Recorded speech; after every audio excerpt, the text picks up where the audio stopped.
Recognizes Ms. Tlaib from Michigan. Mr. Chair, I think many of us were there with the survivors, and I'd like to bring them into the room because I think it's really important. You know, it's not just one president, but now two that have been connected to the Epstein sex trafficking.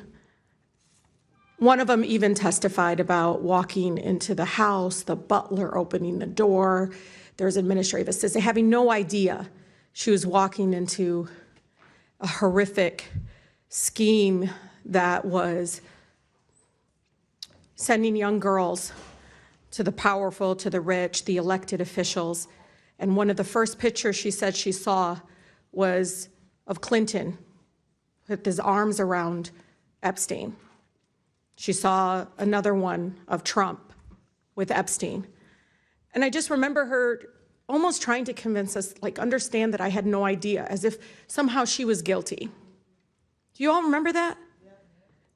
And so I'm here to tell you, I'm ready to vote, but I'm also just taken aback and disgusted because I didn't need a birthday card to say the President of the United States, current President of the United States, had something. I didn't need to see the photos by the chairman today of Clinton. All I needed to do was hear the survivors tell us, please do something. These are people that have impacted their lives forever. What I just don't understand, Mr. Chair, and this is with all due respect, I just don't get why Bondi cannot be held in contempt, why we're not for, I don't care if she says that she wants to plead the fifth. So what? Do it in front of the American people.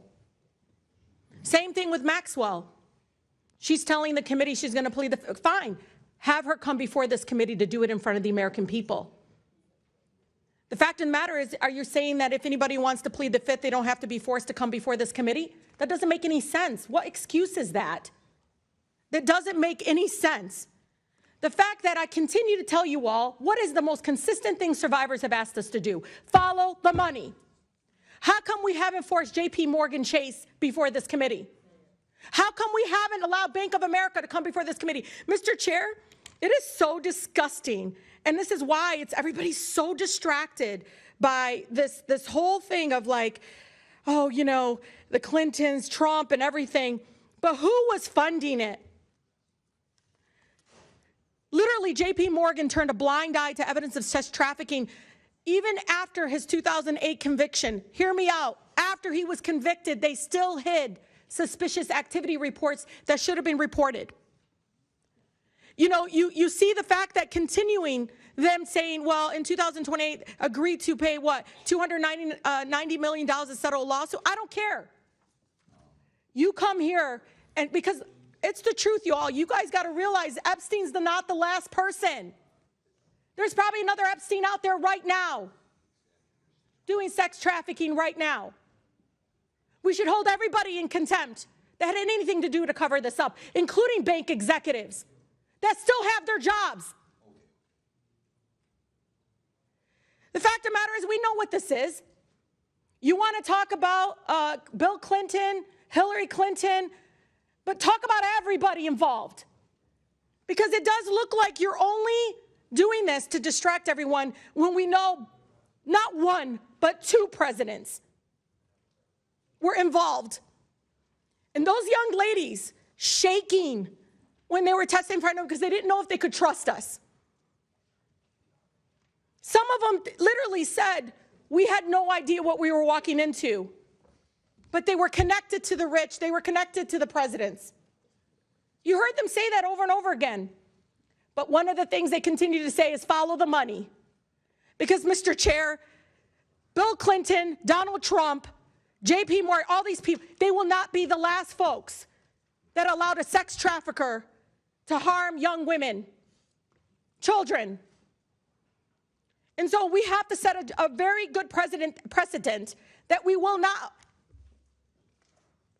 sit back and say, well, Maxwell's going to plead the fifth, Bondi's going to plead the fifth. I don't care. You're a public servant. Come before this committee. Maxwell, you were directly involved. How many times did the survivors mention her? How many times? Saying that she lured them in.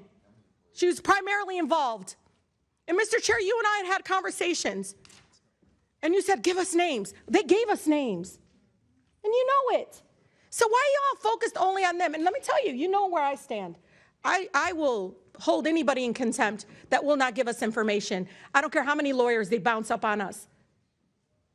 But I'll tell you, Mr. Chair, shame on us for not forcing Bondi before this committee. Shame on us for not forcing Maxwell before this committee. Shame on us for not forcing J.P. Morgan Chase to answer questions that many of us have of $1.5 billion in suspicious activity.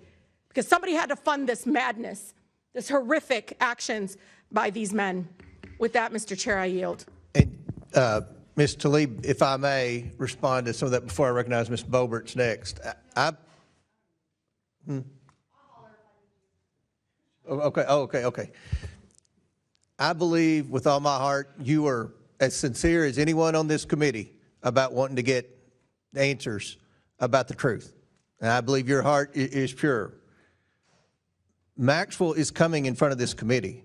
And But we've when? tried. No, let us decide that today when. Like Well, when? it's nailed down. February what day? The 9th. She's February coming, 9th. and you'll be able to ask her questions. That's one of the things Clinton wanted was only me and Garcia. Maxwell's coming. Anyone who wants to ask her questions on this committee will be able to. So that's. No, I think the American people want answers from President Clinton. I'm not trying to argue with you, Ms. Tlaib. I just want to respond to. Pam Bondi is coming before Congress in 2 weeks. I am confident she is going to be grilled by both parties on the discharge petition. If you didn't want, I don't want to, and Ms. Randall, you mentioned something about the Judiciary Committee. Believe me, I don't want to work with the Judiciary Committee on any investigation, okay? But when we passed that discharge petition, that got them involved. But we had an outstanding subpoena. Just let me explain. Pam Bondi is going to be in front of the Judiciary Committee. We'll see how that goes. We'll see if there's been a document dumped. Mr. Chair, we can't after that. forget the banking institutions either. The last thing, this is the most important thing.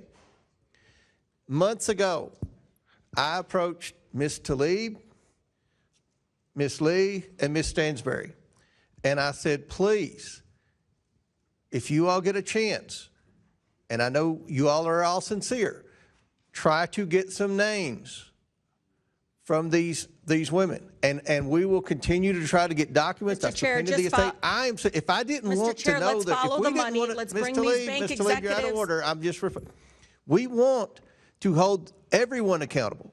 We don't care. We don't care if they're billionaires. We don't care if they're Republicans. We don't care who they are. Do you agree to work with me, though? We got to get the bank executives here. Because, Mr. Chair, you and I know that this is still being funded in some other way. Epstein's dead. But we know there's another person out there doing the same thing. We know it because the banks cover it up. These suspicious activity forms were literally these reports that had to be filed. They were there for a reason. So we can stop. And last thing, and then I'm going to open it, I think, to see if there's any other members. But we are going in looking at suspicious activity reports, both Republicans and Democrat staffs going in looking at suspicious activity reports as we speak. I'm all about looking at suspicious activity reports. Now, time's expired. Does any other member seek recognition? Mr. Fallon from Texas.